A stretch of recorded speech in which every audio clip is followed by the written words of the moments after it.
నమస్తే dear parents. ఇవాళ మనము పిల్లల్లో వచ్చే గురక గురించి మాట్లాడుకుందామండి.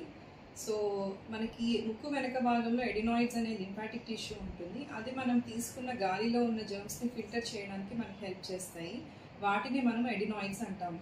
బట్ కొంతమంది పిల్లల్లో ఎవరైతే ఎలర్జీ ప్రోన్ ఉంటారో వాళ్ళకి అది స్వెల్ అయ్యి దానివల్ల ముక్కు ప్యాసేజ్ అనేది బ్లాక్ అయ్యి గాలి తీసుకోవడం ఇబ్బంది అవుతుంది. దాన్నే మనం ఎడినాయిడైటిస్ అంటాము.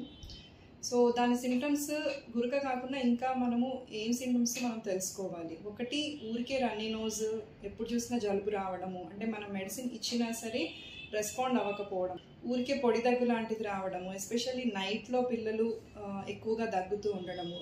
సో రోజు నైట్లో మీకు అలా గురక పెట్టడం వల్ల బాడీకి తగినంత ఆక్సిజన్ అనేది అందకపోవచ్చు. దానివల్ల వాళ్ళు హైట్ వెయిట్ పెరగకపోవడము, అన్నెసెసరీగా ఒబీస్ అయిపోవడము, అండ్ స్కూల్లో కూడా యాక్టివ్గా లేకపోవడం, బికాస్ స్లీప్ డిస్టర్బెన్స్ కూడా ఉంటుంది కాబట్టి యాక్టివ్గా లేకపోవడము, అండ్ వాళ్ళలో ఆకలి మందగించడము, ఇట్లాంటి సిమ్టమ్స్ అనేవి మీకు తెలుస్తాయి. ఇలాంటివి మీరు కనిపించినప్పుడు మీ పిల్లల్లో ఇమీడియట్గా మీరు డాక్టర్ని కన్సల్ట్ అవ్వాల్సి ఉంటుంది. సో పిల్లల్లో గురక అనేది నార్మల్ కాదండి.